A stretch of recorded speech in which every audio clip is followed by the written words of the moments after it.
Brene Brown is right. Life is going to kick your ass.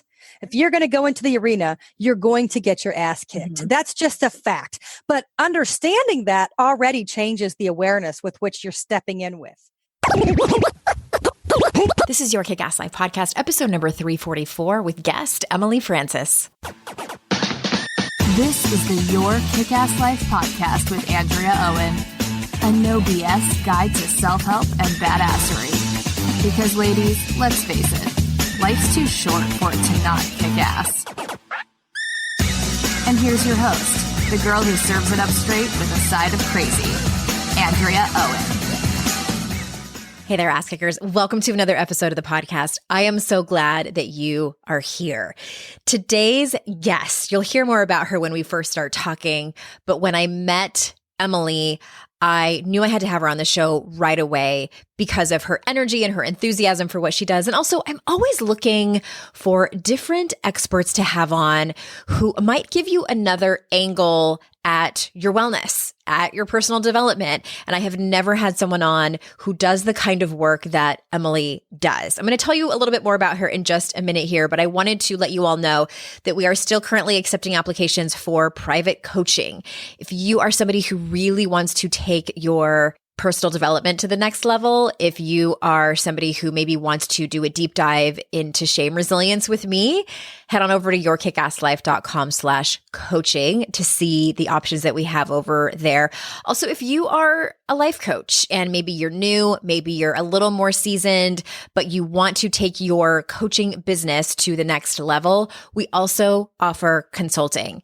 yourkickasslife.com/consulting. You can see all of the things that we offer over there. All right, let me tell you a little bit about our guest today. Emily Francis is the host of the weekly radio show on Healthy Life Radio titled All About Healing, and is the author of several books, including her newest, Whole Body Healing: Create Your Own Path to Physical, Emotional, Energetic, and Spiritual Wellness. Emily has a Bachelor of Science in Exercise Science and Wellness from Jacksonville State University, as well as a master's degree in Physical Education and Human Performance. She's a graduate from the Atlanta School of Massage in Clinical and Neuromuscular Therapy, and went on to specialize through the Dr. Vodder School of Manual Lymphatic Drainage and Combined Decongestive Therapy. You can find her at emilyafrancisbooks.com. And without further ado, here is Emily. Emily Francis, thanks for being here. Thank you so much for having me. I need to tell people how we met because I don't think I even told you this. So when we were having our little luncheon and you were a little bit late, right? Am I remembering that correct? Oh yeah. I flew in from Atlanta and came right to it. To the restaurant, and you sat down and you were doing your introduction. And I mean, you're like, I don't know if anybody's ever called you a Tasmanian devil before, but yeah. There's just this bundle of energy. And what you were talking about, your energy was first and foremost what attracted me to you like a magnet. But then what you started talking about, I was like, I need to go and talk to her. Everything you were saying, we both have, history with children on the spectrum and things like that. And when you started talking about the somatic work that you do and how, well, let me just start asking you questions. I'm so excited about this because I have a lot of experts on who talk about a lot of the same things that I do. And sometimes we just have ways of explaining things that are from a different perspective. But this is all new to me and all things that I selfishly want to know myself. So I'm going to get right into the questions. Okay. And your new book is Whole Body Healing: Create Your Own Path to Physical, Emotional, Energetic, and Spiritual Wellness, by the way. And the book that you wrote before that is called The Body Heals Itself. And that one is all about muscle memory and why we carry pain where we do. And so how did you kind of come up with that concept and start teaching it and writing about it? Well, my degree is in exercise science and wellness, and my master's is in human performance. But I got to tell you, neither of those actually matter. I went to massage school in my late 20s, and I did clinical and neuromuscular massage therapy program. And then I specialized in something called manual lymphatic drainage and combined decongestive therapy. And I work on people post-cancer that have a chronic condition called lymphedema. And then I'm an energy worker. So years and years ago, I went to go see Doreen Virtue back when she was Doreen Virtue. And I don't know who that is. Is she someone famous? Okay. Like in she that used world? to be like super, super famous on angel communications and all this, but in recent years, she was a huge Hay House author. She was like their number one for years. Is she like a psychic kind of thing? Yes, kind of. Okay, yeah. Clairvoyant and all kinds of things. She taught all kinds of things and then renounced it all and is now like evangelical Christian and gave up all her old stuff. But people that know the name know exactly who I'm talking about. So I was a high school health and PE teacher. I went to Doreen Virtue's conference with Sylvia Brown and John Holland and Sonia Choquette, and you were allowed to ask the angels one question. And mine was, I'm so lost. What do I need to be doing? And she started laughing and she goes, your gift is your hands. You're a healer. Go to massage school. Do Reiki. And I packed up my stuff, started massage school a week later. So you hadn't even thought about doing that as a career choice? You know what? I did, but for fun. And when I graduated undergrad, my mom was like, okay, time to go to massage school. You need to do it. And I said, Mother, no way. I'm not going to go backwards. I have a college degree now. I'm not going to go someplace you can go right after high school. And so I kept putting it off. But then I got into yoga and Tai Chi and all this energy stuff. And then I went through Reiki training and then I went through reflexology training. And one of the girls was graduating from massage school. And I looked at her and I was like, oh my God, you're so lucky. And it was like, what are you doing? When are you going to do this? And so I changed my life. But while I was in massage school, the teacher very casually mentioned when you're working on the psoas, which is that primary hip flexor located just above the hip bone, between the hip bone and the navel. And he said, that's the second most emotional muscle in the body. And oftentimes when you treat there, people will cry. And I went nuts. I was like, oh, you spoke something big. I feel it all over me. And I waited after class and I was like, where's that book? And he's like, what? And I said, how do you know that? How do you know that this muscle is vulnerable and that this muscle is emotional? What does that mean? Give me the book. He said, there's no book. There's never been a book on this. This is just information passed down through the generations of body workers. And this was more than 17 years ago now. And I decided that was going to be my line of work. So I spent these years hypothesizing and working body after body with my theories and then picking the brain of other body workers and then other holistic medical practitioners and started to find that the link was really strong into when somebody comes to me and they say, gosh, I have this chronic pain behind my shoulder blade. It never goes away. I go to all these different healing people and 3 days later it hurts again. It never leaves. And so like there was one lady, this is how I really kind of got it. And she said, I challenge you. And I sweat. I was sweating like a beast. I pulled every physical tool out of my box. And I finally stopped and I said, this isn't physical. This is emotional. Can I practice some energy work and see what we get? And all of a sudden, I put her in a kind of a compromising position with her hand behind her back and trying to relax her. And I said, what's the first thing that comes to your mind? Just spit it out. And she said, oh my God, when I was in high school, my boyfriend cheated on me with my best friend. This lady was almost 70. Oh my gosh. She was like, that can't be. That's crazy. I don't care about that.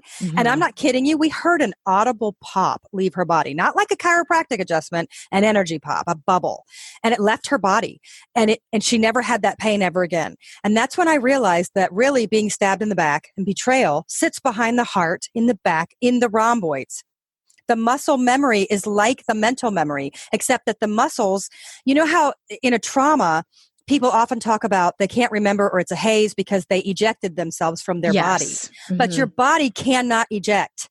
Yeah. So the information that the body shares is direct and true and unbiased. That's so interesting because I heard about body memories and I was always kind of like, what? That's weird. And then when I went through a super traumatic experience and I had worked at this one particular office building when everything had fallen apart. And I worked there for maybe 10 months. And then I quit and left and had a baby. And maybe, Colton was probably, I don't know, maybe 8 months old. I still had friends that worked there.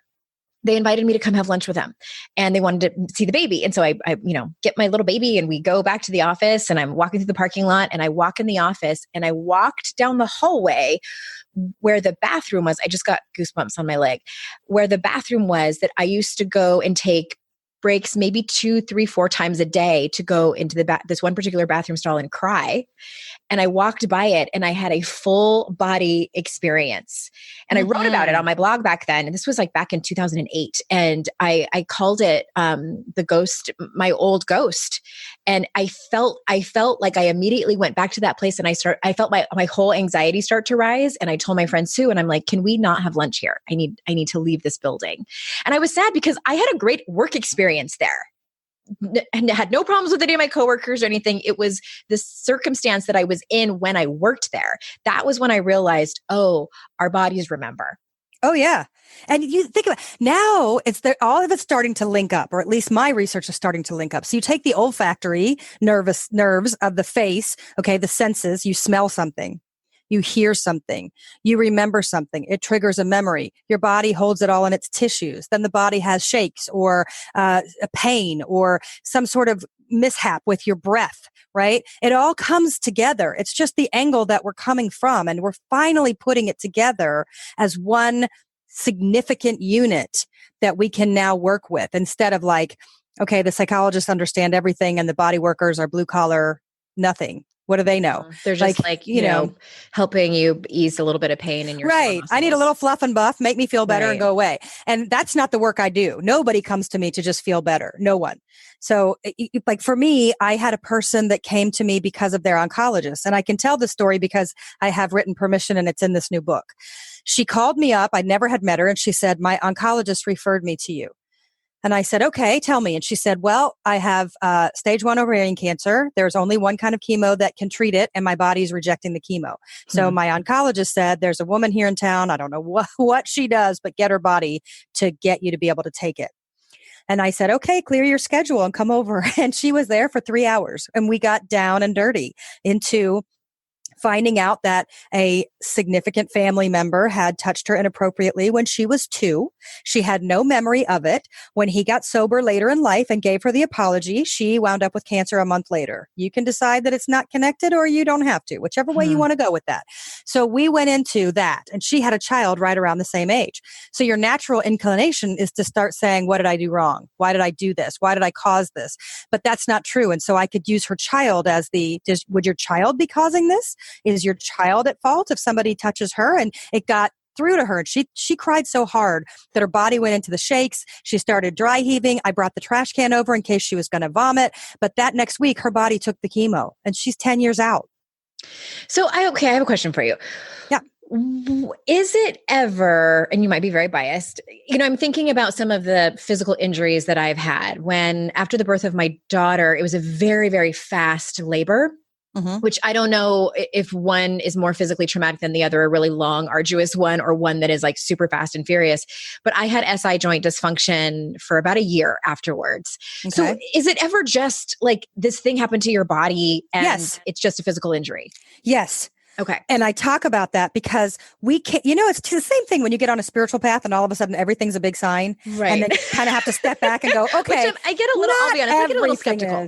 It's true. And you should be. That's it. Honestly, you should be. And it's the same thing. So even though I talk about chronic emotions in the muscle tissue or in the memory, that is not the only thing. So the very first thing I teach in whole body healing is how to do a scan of your body, because sometimes you come in going, oh, my right shoulder hurts all the time. Not the shoulder blade, the top of the shoulder. It hurts all the time. And then guess what? Hello, you have this really heavy purse. You never switch sides. Right. This is an easy fix. Is that something emotional? Absolutely not. Or a bad mattress or something like that. Exactly. Yeah. You have to go there first. Are you wearing bad shoes? Did you break your collarbone, or not your collarbone, your tailbone when you're in labor? Did you, is there a significant injury? Were you in a car accident? You were in labor and you had SI joint dysfunction. This all makes sense. So you can do A to B. You don't have to go deeper and look for any sort of emotions. And that's where I get a little crazy with a lot of the super high spiritual people, is because they decide for you that it all has an underlying meaning. And I don't believe that. Yeah. Sometimes you have an injury is just an injury. Okay. It's just an injury. Yes. We can be friends now. All right. And I think I'm glad you asked that, because what Bob, and I say it, and so you have to read my book to actually know that I feel this way, because I love Western medicine. I love Eastern medicine. I don't leave one out. I don't think there's any shame in taking medication to get yourself better at all. I don't think there's any shame in going herbal route or a hypnotherapy route. I've done them all. And they all have their place. But I think what happens and what I got lost in when I was going through hell with anxiety and panic is that all of my friends were holistic. And so when I would bring up medication, they would go, no way, that's just a Band-Aid. You're no way, absolutely not. And it wasn't until I met a psychotherapist who was writing a book. He wrote a book called Embracing Fear. His name is Tom Rutledge. And I wrote him a letter saying, I'm a big phony. I'm a failure. I thought I could heal everything spiritually and it's just not working. And he wrote back and he was like, your brain is an organ. Your mind is where the thoughts live, but your brain is an organ. So if your liver or your kidneys or your heart were dying or sick, you wouldn't hesitate to get on a medication to rectify. And he said, why won't you consider that for your brain? And nobody had ever explained it to me like that. And I'm not on medication now, and I haven't been for years, but getting on a child's dose of an anti-anxiety when I was drowning in my life changed my life and brought me back. And that's when I realized that the body memory systems are real and they exist. And that what needed to happen was that my body memory systems needed to be ignited to remember how it felt to operate healthy. And that's where it is. Yeah. Well, I know you've mentioned a little bit before, but can you talk a little bit more about what are some of the ways that the body communicates its emotions? Okay. I call this the somatic languages. And I believe that there are 5 top ways that the body communicates. One is through a tickle response, is actually a pain response. So if you're a person that laughs at things, like my initial reaction, even if it's an uncomfortable, is I laugh. Yeah. So if somebody falls down, my first reaction is I laugh. But that's a body response. That's a body language. It's a technique. It's so like when you're massaging somebody and they start getting ticklish, you'll find that the layer just below the ticklish is pain. It's a pain layer. So we do that as a hiding mechanism, and then we get used to it. Bowel disturbances are a big one. And that also goes with the gut-brain connection, but it's also like, my friend calls it the nervous poopies. You may get out and go to a nervous tummy. Or if you're like a super angry person, then you tend to be more constipated. These are the things that the body is trying to tell you that something's off. Running and hiding from your feelings, shutting things down, suppressing everything. That's actually a language of the way that you handle things. And I wish I had my notes out so I could tell you all 5 like right off the bat. But I also think, though, where your body is acting up. So I want to talk that joints are different than muscles when they're carrying pain. So if somebody comes in and they have like a swollen knee, but they didn't hurt their knee, and they go, my knee feels weird, or it's bruisy, or it's swollen, but I don't remember hurting it. And then I'll ask the question, are you stuck somewhere in your life? Are you feeling like you need to make a decision, but you don't know which way to go? So you're sort of standing at a crossroads in quicksand. And they're like, oh, yes, I can't decide if I'm going to sell my business or, whatever the answer is. The knees act up. The joints act up in present tense. The muscle memory holds your whole life of memory storage. But the joints, when they get achy or swollen or a little bruisey, but you didn't actually bang them, you kind of want to take a look. And it's an interesting thing. Like there's a person in the back of my book under The Body Heals Itself. I interviewed a lot of different people and had them write their specialties. And I have a woman who's a toe reader who works in Arizona at one of the massage schools. And she was talking about your ankles represent the sweetness of life. So when you deny yourself pleasure, it may show up in your ankles. Now, just below the ankle, between the ankle and the heel, is where like the ovaries and the reproductive or the testes, that's where all the sex organs live too. So you can almost start to map some things, but it's such a like this. When I called that toe reader one day, I said to her, you know what? I'm leaving you a message. My first toe is swollen and I don't know why. And I happen to say on the same voice message that I was having some writer's block. And that's why I was calling her, was like, I'm ready to change gears. Give me some information. And she called me up and she goes, well, of course your first toe is swollen because that's the toe of communication. So if you're feeling stifled in your communication, then your toe might swell. The next morning, no swelling. Did I ice it? No. Did I do anything? No. Like, it's so weird. Your body is full of these crazy, strange anomalies that we're so used to shrugging off and going, oh, that's crazy. And then we don't think about it. Yeah. But they're all signals. Isn't that weird? It is super weird. And I mean, oh my gosh. Well, I love talking about emotions as someone who, you were mentioning people who run away. And like that was my life up until probably right around the time I got sober was when I just couldn't anymore. It just was a lot harder when I wasn't drinking. And so I often say that, I was emotionally illiterate for a very, very long time. And I'm still learning this whole process. But you have something you created called the somatic emotion chart. Yes. So what is that? I love how excited you just got.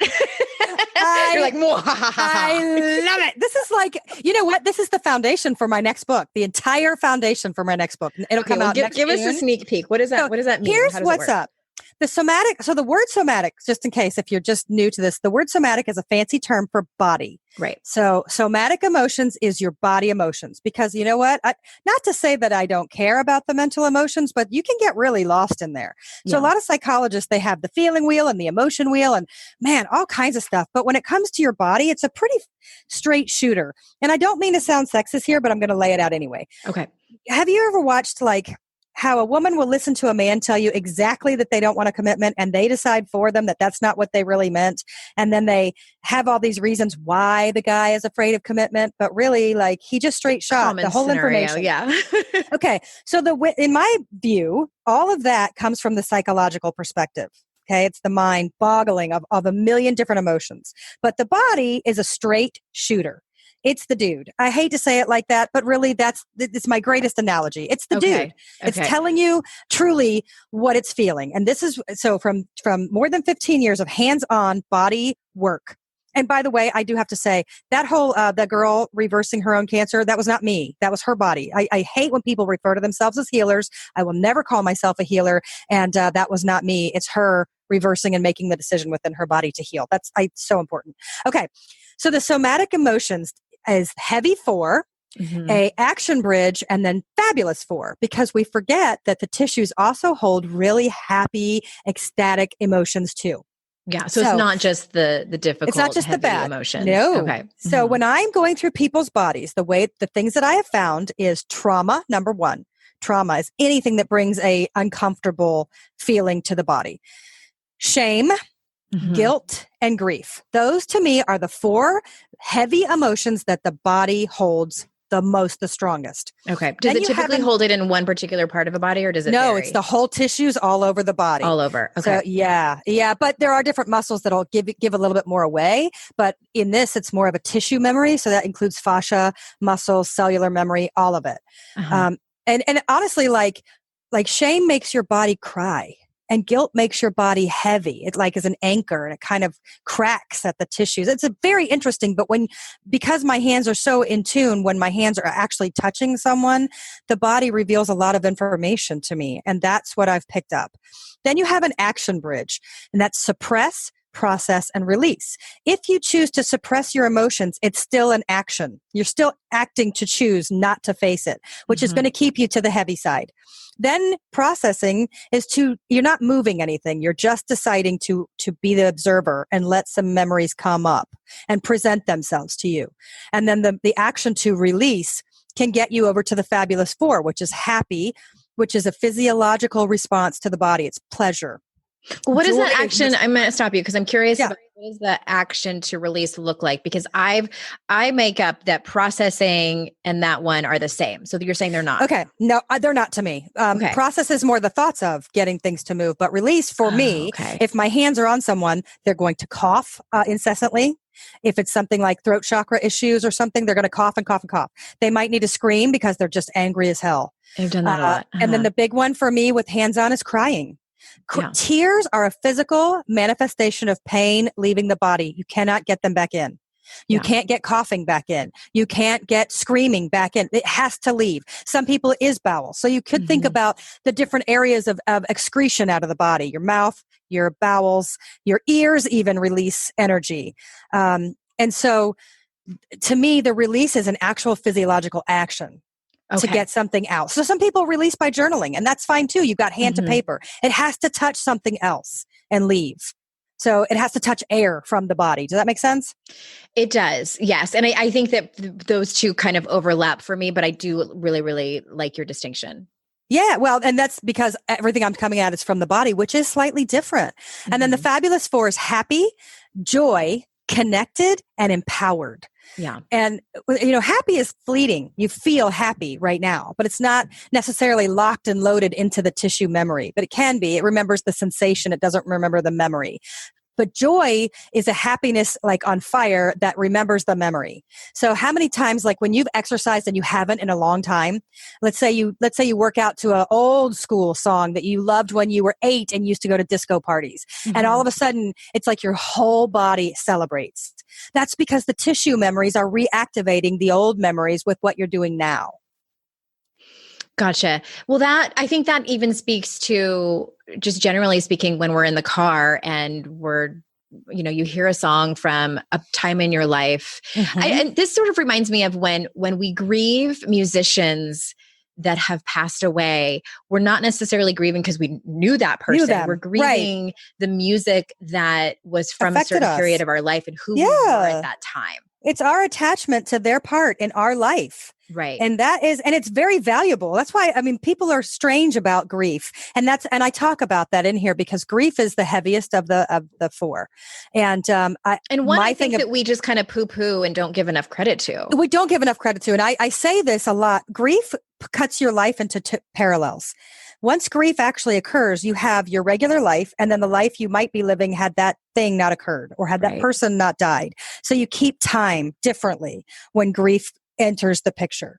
And so I always talk about that no one has any right, no one, to tell you how to grieve or for how long. It is very private and it's yours. And honestly, it never goes away. So when I talk about release, you're not going to release, like I say this in my upcoming book, actually, that my dad died when I was 13 and he was my favorite person on the planet. And he went to go play tennis. He had a heart attack. He never came home. I never saw a coffin. I conjured it into he went to the witness protection program and he's living out in Vegas. I lived on a complete misnomer for years, and it caused me great amounts of anxiety and panic as an adult when I finally started to face the realities. I, like you call it, for getting sober. I got sober. I wasn't necessarily a full-on alcoholic, but I decided that I was really close, and I did a year of sobriety to see if I could. And that's when I call it the mask dropped and the crazy appeared. And that's when I couldn't control my life or my habits or my emotions. And that's when I got really honest and started doing a whole lot of therapy to figure it out. But he died, and it was this huge thing. And what I talk about is that you become an entirely different person. So I spent years making excuses for why I wasn't stepping into my life, because if my dad was still here, I would probably be doing this. But instead, I'm living on a pull-out couch at my mom's house because I am such a loser now. But gosh, I would be like rocking and rolling if he was still there. And it wasn't until I dated a guy who was my exact reflection. He lost his dad at 16, and all of his sentences were like, well, I probably would have had a scholarship in college for football, and I probably would have done this and this and this. And all of a sudden it was like, oh my gosh, like Emily, Uncle Rico from Napoleon Dynamite. I can remember him. Yes. Coach would just put me in the game. He would have put me in. I mean, my life would have been so awesome if this wouldn't have happened. And I realized I had been doing that and making excuses for years of why nothing ever worked for me, or why I didn't deserve, or why I wasn't going to be the shining star of my life. And it really taught me to like, holy crap, you know what? I need to become the shining star of my life, whether he's here or he's not. He's probably up there like the angels going, what in the hell are waving you doing? His arms around. Yeah. You are wasting all of this time. So do you think you were in that place largely because you hadn't truly surrendered to your grief, or was it more than that? Oh, yeah. Well, we weren't even allowed to grieve. We had 2 weeks to grieve, and then we were never allowed to talk about him again, ever. So it was like, all of a sudden he was just gone. And not only were you not allowed to talk about him, but it erased my memories because it felt like I was breaking the rules to even think about him. So you're taking away my person, my absolute favorite person in the world. I was so daddy's girl, to, okay, you have 2 weeks to feel it, and then we are never discussing this again. And if I would even ask my mom a question, she'd say, you're being disrespectful. Do not ask that. I mean, it was like, I don't even, I cannot express enough. Stuff. Get your children therapy, get them therapy. What I would do, and I actually did a Native American shamanic ritual called soul recovery and extraction. What? Or soul retrieval. Oh my gosh. Oh, I've tried everything to heal. And so in the Native Americans, they believe that when you get your heart broken, it actually disengages and pieces of your soul do leave. And that's why people don't feel whole, or why they deal with depression, because they're not whole anymore. Uh-huh. And so I had read this book about that somebody lost their grandfather and they had years of depression and then had soul retrieval, and that piece was returned to them. And then they felt whole. They never had this again. So I thought, well, I'm going to do it. I'm going to find a shaman. I'm going to do this. And you don't tell them anything about you. So I didn't go in there going, hey, I lost my dad. I was 13, nothing. She had several pieces, but she goes, there's a piece of you that's 13 years old. And I found you in a coffin. And you said, leave me alone. I'm with my dad. Wow. Yeah. And she goes, and I asked you, turn around. Is your dad even still there? And I wouldn't come. And so she said she had to ask my dad to come deliver the piece back into my body. And in my meditation, when my eyes were closed, I saw arms come into me and like deliver something. But I have to tell you what none of the shaman books have ever said. They all make it sound like you're whole now. But delivering the most traumatized piece of who you are back into your body that's when the start of my severe anxiety and panic came way out of control, because even though they tried to give me instructions on how to welcome it and feel it better, I was working at Canyon Ranch, the premier spa in Lenox, Massachusetts. I did this shamanic thing. And then all of a sudden people are coming for massage, and all I could think was, get the hell off the bed. I got to lay down. I can't function. I'm going to die. I mean, it was here I am putting my hands on people, and all I'm thinking is, what if I drop dead right now? Or what if I pass out and I don't actually die? And then they know I'm crazy. Like, that's how my mind began. It unleashed. Me and anxiety. I actually self-published a book years ago called Anxiety Sucks, but I have unpublished it since then. But I know anxiety so well, and there's no better explanation than it sucks. Yeah. So, it does. I think it was always an underlying, but I was such a party girl that if I started to feel anxious, I would just go get drunk. Yeah, that's what same. I did. Mm-hmm. Which is and I knew helpful, how to right? do it. And like, honestly, if you come to me, this is back now when I was in college and I was a college cheerleader. So if you came to me sad, it was like, oh, honey, let's go get your ass drunk. Mm-hmm. Let's get to the bar right now. That's what, and that made me your best friend. Yeah, for sure. Well, okay. So we were talking about grief and some of the bigger stuff. And you did mention that tissue memory stores the good stuff too. So how can we use that for our healing? So I believe that the tissue memories don't discriminate between really elated and devastated.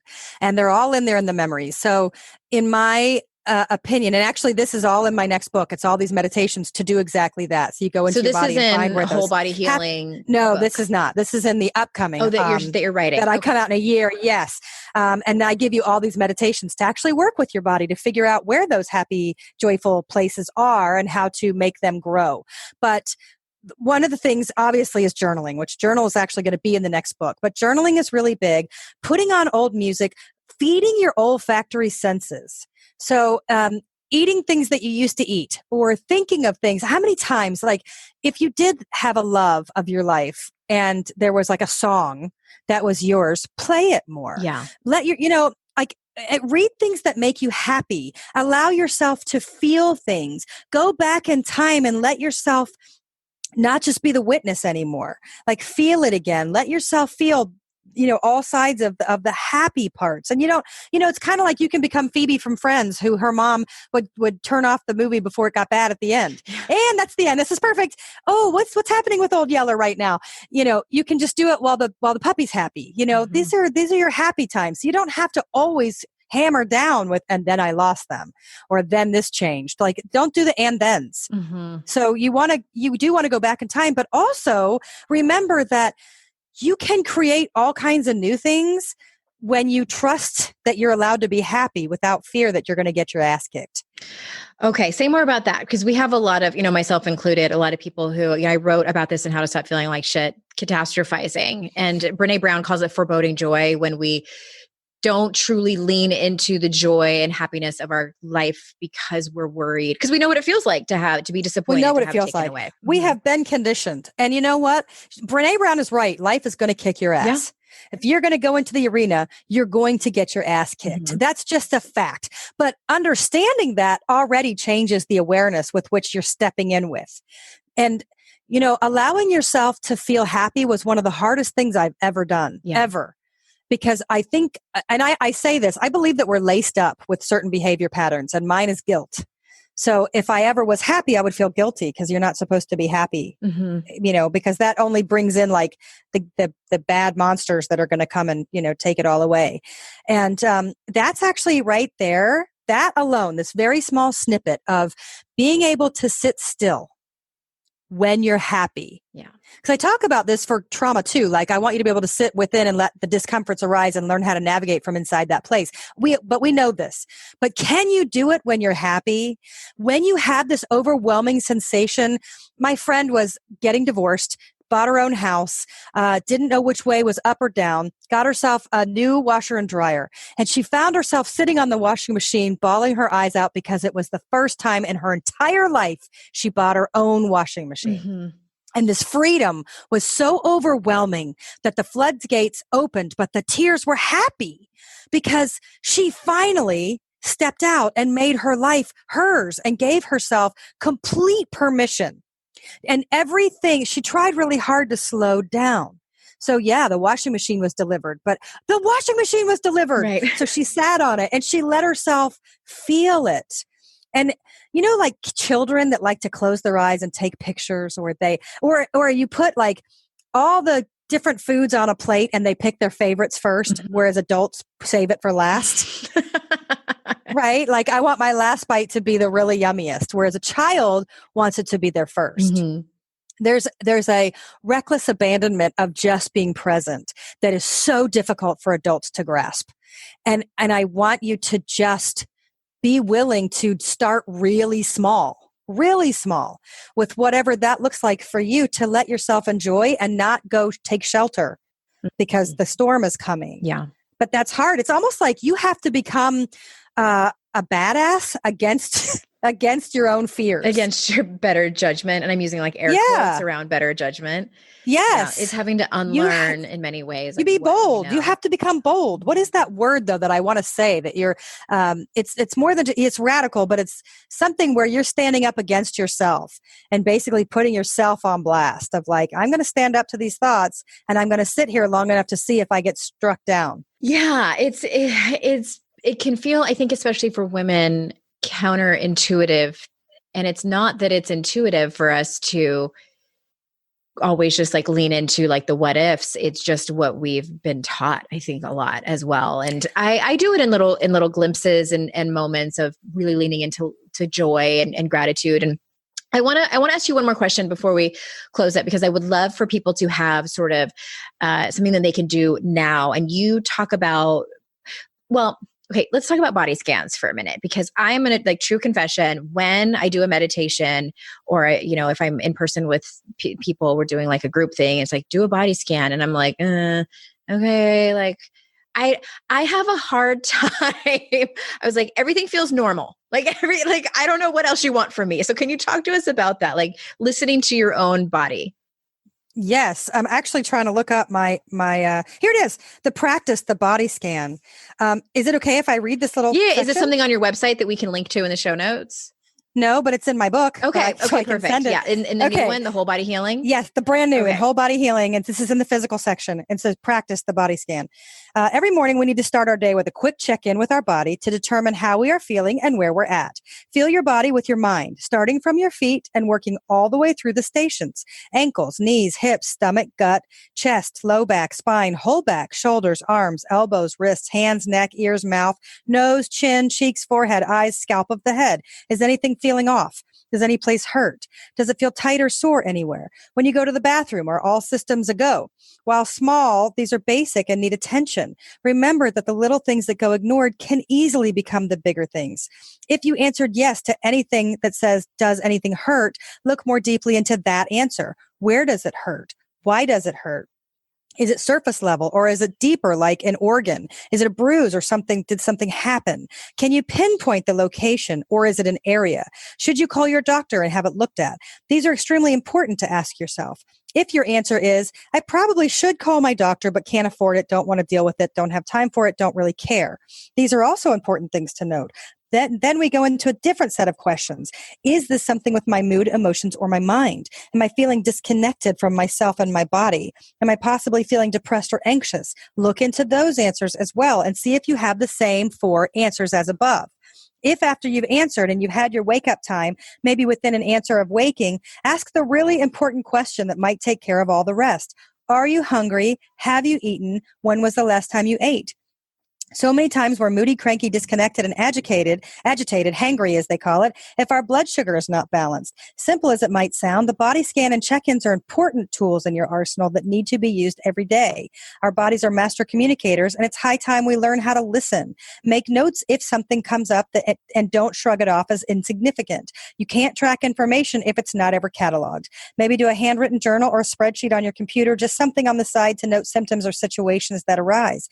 I hope this chapter expands your horizon on research, but it's so simple that it's ridiculous. I think I might just be overthinking it. It's so simple. Mm-hmm. And so when people talk about scanning your body, and then I teach you later in the book how to scan the energy outside of your body to make sure that what you're feeling isn't you.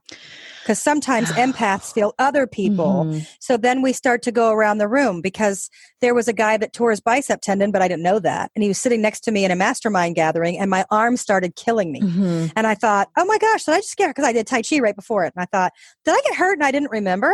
And then I started feeling the energy of everyone around me and realizing, nope, it's the dude next door. Yeah. What's up with him? And then I went and I got bold enough to ask him, like, I'm sorry to interrupt you, and I feel a little crazy asking this, but did you by chance get hurt here? And he goes, oh my God, I tore my bicep tendon. Can you feel it? It's like, yes. Okay. Yeah. And that might be, people who are feeling energy within their house. I think anybody who's been in a long-term relationship can feel when their partner is upset with them. When they're upset about something else, like, sure, but especially it's a different kind of energy when your partner is upset with you and they haven't told you yet. Yes. Ugh, that's the worst. Yes. And guess where that shows up in the body? Where? Your ass. You're a pain in the ass. You sit on it.